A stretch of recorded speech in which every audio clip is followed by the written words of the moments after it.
빌립보서 신약성경 빌립보서 2장 1절로 11절까지 말씀.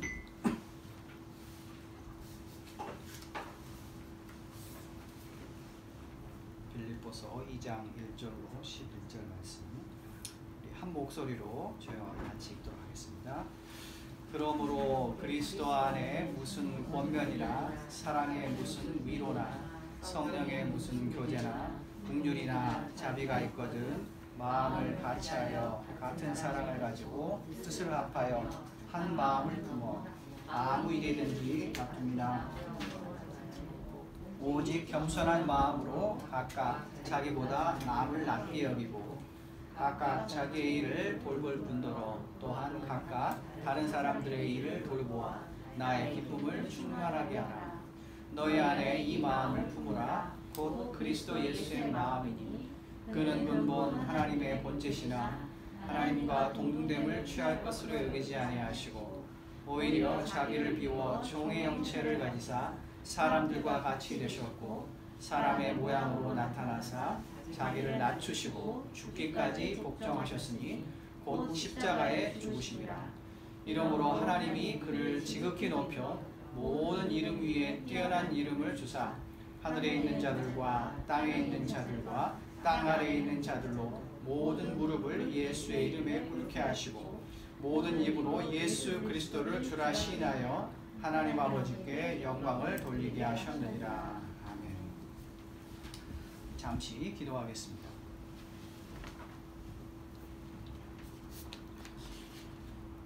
하나님 아버지, 저희에게 언제나 생명을 주시고 우리에게 기쁨을 주시니 감사합니다. 또 자원하는 마음 주셔서 함께 예배드릴 수 있는 이 예배의 자리로 우리를 불러주시니 감사합니다. 지난 한 주간 또 지난 1년의 우리의 삶 가운데 여러 가지 어려움도 있었고 힘든 일 많이 있었습니다. 그럼에도 불구하고 여전히 우리를 인도하심을 믿습니다. 특별히 성탄의 놀라운 기적을 향하여 준비하는 이 대림절기 주님 앞에 나왔사오니 이 절기를 통하여서 준비된 마음으로 하나님께서 우리 가운데 탄생하시도록 성탄의 놀라운 기적이 다른 사람의 것이 아니라 우리의 것이 될 수 있도록 저희의 마음을 준비시켜 주시고 저희의 믿음이 강건하여 줄 수 있는 귀한 기간 될 수 있도록 주여 축복하여 주시옵소서. 우리의 노력과 우리의 계획을 뛰어넘는 하나님의 놀라운 은총과 평안이 우리의 삶에도 임할 수 있도록 저희 가운데 역사하시고 인도하여 주시옵소서. 이 시간 또 빌립보서의 말씀을 깊이 묵상하며 하나님의 음성과 하나님의 인도하심 경험하기 원합니다. 하나님 이 시간 주 앞에 나온 한 사람 한 사람 마음을 주께서 위로하시고 어린아이와 같은 깨끗한 마음, 순수한 마음 되게 하셔서 이 말씀의 씨앗이 뿌려질 때에 우리의 삶의 놀라운 결실로 30배, 60배, 100배의 열매를 맺을 수 있는 축복을 한 사람 한 사람 내리워 주시옵소서. 예수 그리스도의 이름으로 기도하옵나이다. 아멘. 빌립보서의 말씀을 묵상하기 전에 제가 자료를 하나 준비했습니다.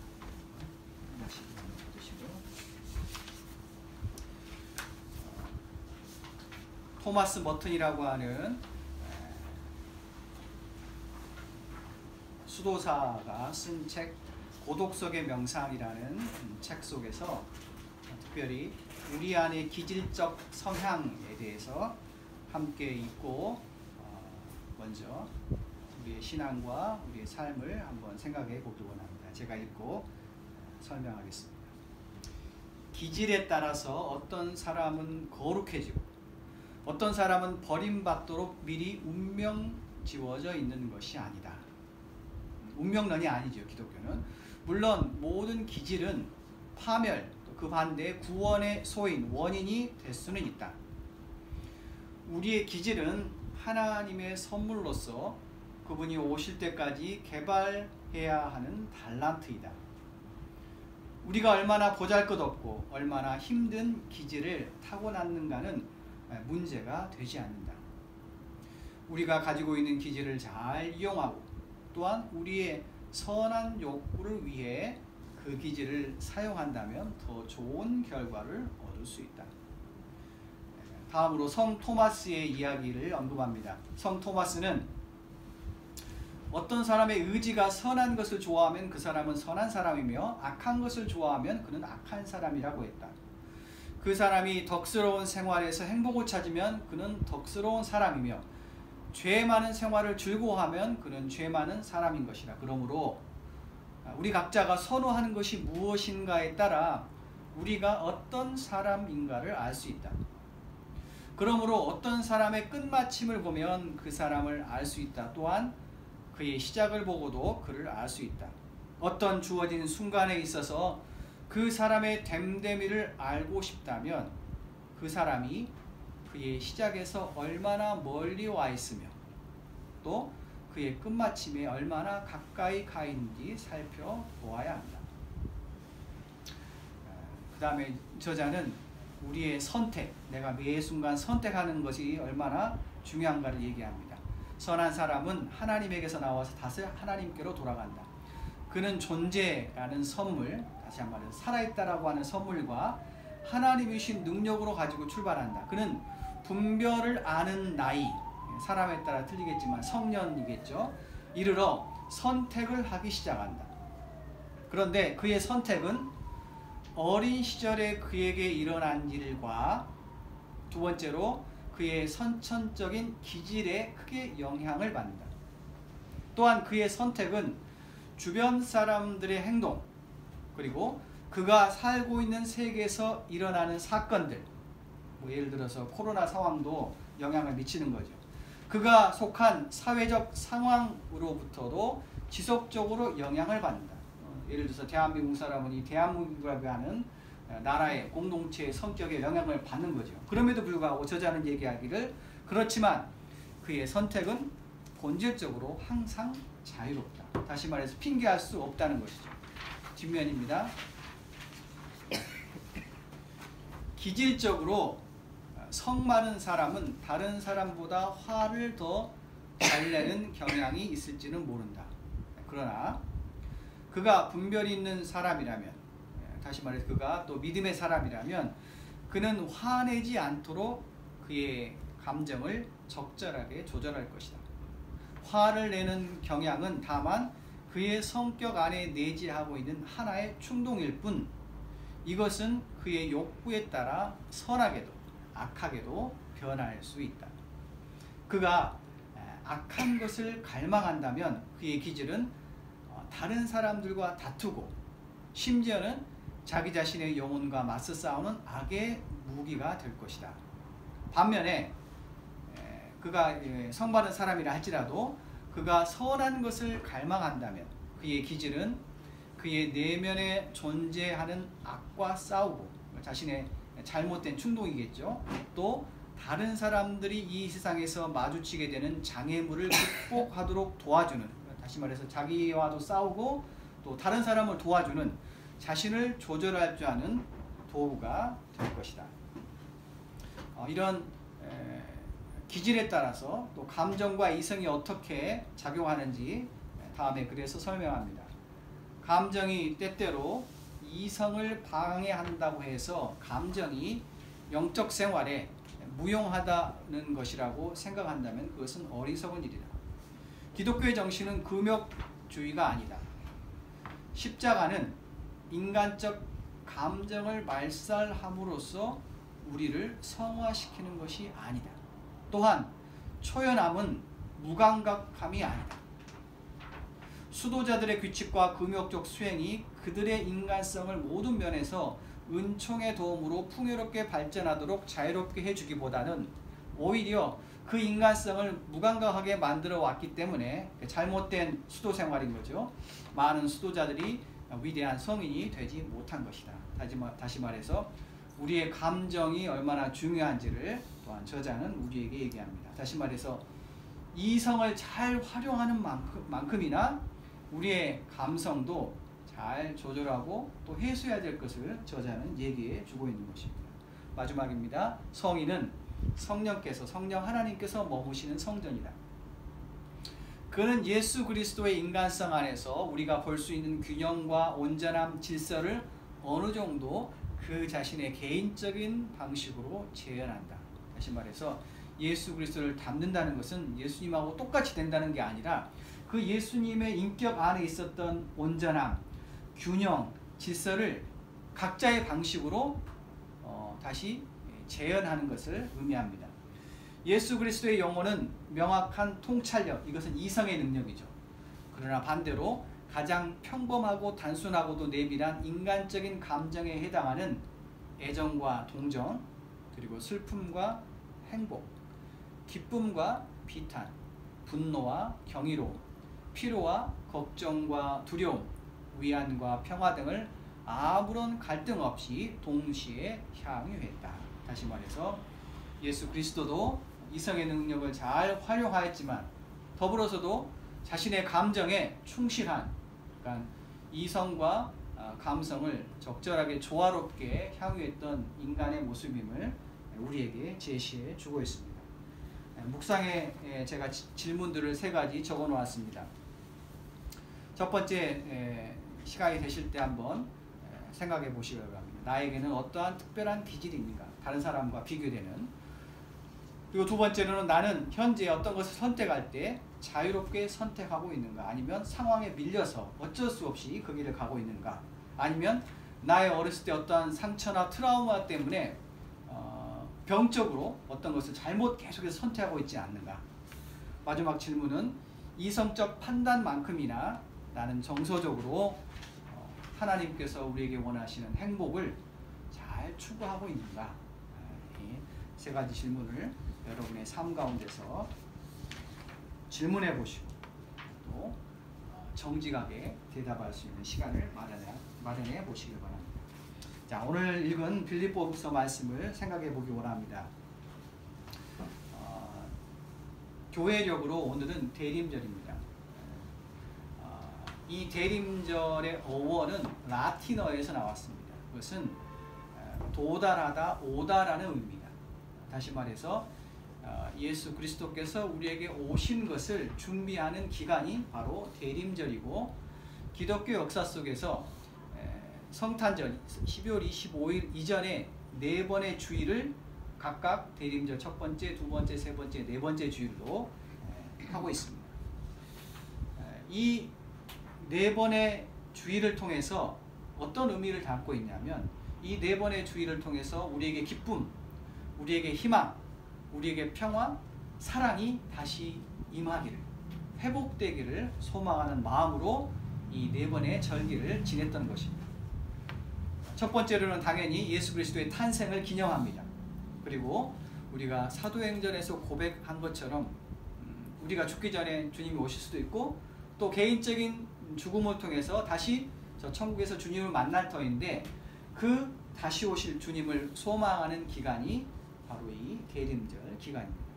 자, 오늘 본문의 말씀을 한번 다시 주보를 펴서 같이 읽도록 하겠습니다. 5절 말씀 같이 읽도록 하겠습니다. 같이 읽습니다. 시작. 너희 안에 이 마음을 품으라. 곧 그리스도 예수의 마음이니. 빌립보서라는 성경은 사도 바울이 감옥에 있을 때 쓴 편지입니다. 에베소서, 빌립보서, 골로새서, 이 성경이 감옥 속에서 쓴 편지입니다. 그런데 감옥 속에서 이 빌립보 교회를 향해서 명령하기를 너희 가운데 예수님의 마음이 있으면 좋겠다라고 말합니다. 그 이유가 있습니다. 그것은 바로 3절의 말씀에 이렇게 얘기합니다. 아무 일에든지 다툼이나 허영으로 하지 마라. 그리고 각각 자기보다 남을 낮게 여기라. 왜냐하면 실제로 빌립보 교회에서 다툼이 있었어요. 4장에 보면 두 사람의 이름이 나옵니다. 유오디아와 순두계라고 하는 여성의 이름이 나옵니다. 교회 여자가 많아서 그런지 모르도 아무튼 그 당시도 그랬나 봐요. 이 두 여인이 아마 교회의 핵심적인 지도자였고 영향력 있는 사람인 것 같아요. 그런데 이 두 사람이 싸움으로 말미암아 빌립보 교회가 어려움을 당했던 거예요. 그래서 이 사도 바울은 이 다툼과 그리고 시기와 분쟁을 해결할 수 있는 것은 다른 무엇이 아니라 우리의 마음 가운데 다시 한번 예수 그리스도의 마음을 품는 것. 마음이 중요하기 때문에, 마음이 상처받았기 때문에 싸우는 것인데, 그 상처받은 마음이 예수 그리스도의 마음이 된다면 그 문제가 해결될 수 있다라고 사도 바울이 확신했던 것 같습니다. 자, 그렇다면 예수 그리스도의 마음, 그 마음이 어떤 것인지 6절부터 8절까지 설명하고 있습니다. 다시 한번 6절, 7절, 8절 말씀 우리 한번 같이 읽도록 하겠습니다. 그는 근본 하나님의 본체시나 하나님과 동등됨을 취할 것으로 여기지 아니하시고 오히려 자기를 비워 종의 형체를 갖사 사람의 것 같이 되셨고 사람의 모양으로 나타나사 자기를 낮추시고 죽기까지 걱정하셨으니 곧 십자가에 죽으심이라. 이 참 어려운 얘기입니다. 그럼에도 불구하고 이 부분, 다시 말해서 5절부터 11절까지는 사도 바울이 쓴 글이 아니라, 그의 머리에서 나온 게 아니라 초대교회가 사도 바울이 이전부터 예배로 모일 때마다 이것을 노래로 만들어서 찬송했습니다. 그래서 그리스도의 찬미송이라고 합니다. 그러니까 이들은 모일 때마다 초대교회에서는 이것을 노래 부르고 그리고 이러한 예수 그리스도의 마음과 그의 삶을 언제나 기억했던 것입니다. 자, 구체적으로 살펴보겠습니다. 6절에 그는, 다시 말해 예수 그리스도는 근본 하나님의 본체다. 이것은 기독교의 교리 중에 삼위일체 교리를 여러분 기억하실 거예요. 성부 하나님, 성자 예수님, 그 다음에 성령 하나님. 다시 말해서 예수 그리스도가 인간이지만 동시에 하나님이신 것을 얘기해 주고 있는 겁니다. 이처럼 하나님은 근본 하나님과 하나 되었지만 하나님과 동등됨을 취할 거로 여기지 아니하시고, 다시 말해서 이렇게 얘기하죠. 천국에 있는 것을 포기하시고 인간이 되셨다는 거예요. 그래서 7절의 말씀에 오히려 자기를 비워, 자기 비움이죠. 자기 비움. 종의 형체를 가지사 사람들과 같이 되셨고, 그러니까 사람으로 이 땅에 오셨다는 것을 얘기합니다. 자, 더 나아가서 8절에서 사람의 모양으로 나타나사 자기를 낮추셨다. 그리고 두 번째로 죽기까지 복종하셨으니 곧 십자가에 죽으십니다. 그러니까 예수께서는 철저하게 자기를 비우셔서 낮아지시고 겸손하게 온 인류의 죄를 대속하여 십자가에 죽으셨다라고 표현합니다. 이게 바로 예수 그리스도의 겸손의 마음입니다. 이것을 실천하기는 참 어렵습니다. 그럼에도 불구하고 이 참미송에서 얘기하고 있는 것은 너희가 그렇게 낮아지면, 예수 그리스도처럼 낮아지고 자기를 비우면 어떤 축복이 있는지를 계속해서 얘기합니다. 그것이 바로 9절부터 11절까지의 말씀입니다. 우리 9절부터 11절 같이 읽도록 하겠습니다. 시작. 이러므로 하나님이 그를 지극히 높여 모든 이름 위에 뛰어난 이름을 주사 하늘에 있는 자들과 땅에 있는 자들과 땅 아래에 있는 자들로 모든 무릎을 예수의 이름에 꿇게 하시고 모든 입으로 예수 그리스도를 주라시나요. 하나님 아버지께 영광을 돌리게 하셨느니라. 아멘. 자, 9절부터 11절까지의 말씀은 예수께서 성부 하나님의 뜻에 순종하여 죽으셨어요. 그리고 죽음 이후에 이 9절부터 11절까지는 성부 하나님께서 그를 축복해서 놀라운 복을 허락하신 거예요. 그래서 6절부터 8절까지는 십자가의 신앙이라고 합니다. 낮아짐의 신앙.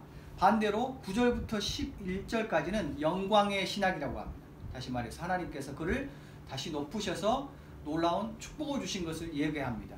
낮아질 때 하나님께서는 그를 축복하십니다. 그래서 9절에서 그를 지극히 높여, 이것은 그를 다시 죽음에서 부활시킨 것을 의미합니다. 그리고 모든 이름 위에 뛰어난 이름을 주사, 다시 말해서 예수라는, 나사렛 예수라는 인간의 이름이 아니라 메시아, 구원자라고 하는 그리스도라는 이름을 그에게 허락하셨어요. 그래서 예수라는 말은 고유명사지만 그리스도는 구원자라는 말입니다.